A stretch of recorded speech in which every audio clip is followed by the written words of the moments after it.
The Bown House was built in 1879. It's one of the oldest remaining homes here in southwest Idaho. I'm your neighborhood reporter, Steve Dent, and this week, Grandma Bown is super strong. She is one tough lady. students came to learn about the history Come right in. of the early days here in the Treasure Valley. What things grow underneath the ground?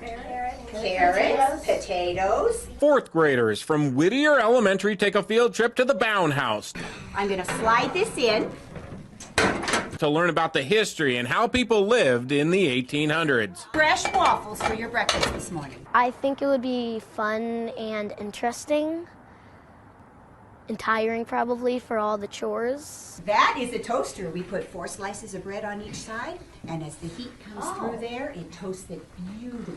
The Bown family had a 240-acre farm, so they had a lot of work to do. Yeah, I gotta help roll the dough for the biscuits. But the Bown House was also one of the fanciest homes in the area, and for pioneers, it marked the first home they would discover when they reached Boise along the Oregon Trail. And the volunteers with the Assistance League enjoy teaching this history to the next generation. You know, we have fun. We like to dress up, we like to pretend, and we like to still be associated with youngsters. It keeps us young. That so many of us are retired or former teachers, and so, you know, having retired, we miss that contact, and that, you know, it's been good for all of us. Yes, ma'am. Thank you, Elka. However, when Riverside Elementary was built in 1992, the future of the Bown House was in jeopardy. But the late Janet Orndorff led this charge to keep it here and turn it into a museum. We are so glad that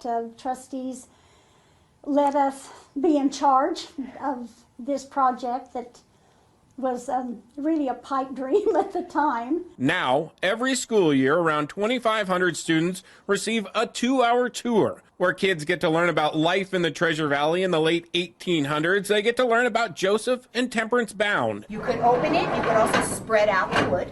And they get to do it in an interactive way. Probably my favorite part was the schoolhouse because I kind of like learning. And if you're interested in learning more about the Bown House, there's free tours on the first Saturday of every month from 1 to 4. I'm your neighborhood reporter, Steve Dent, for Idaho News 6.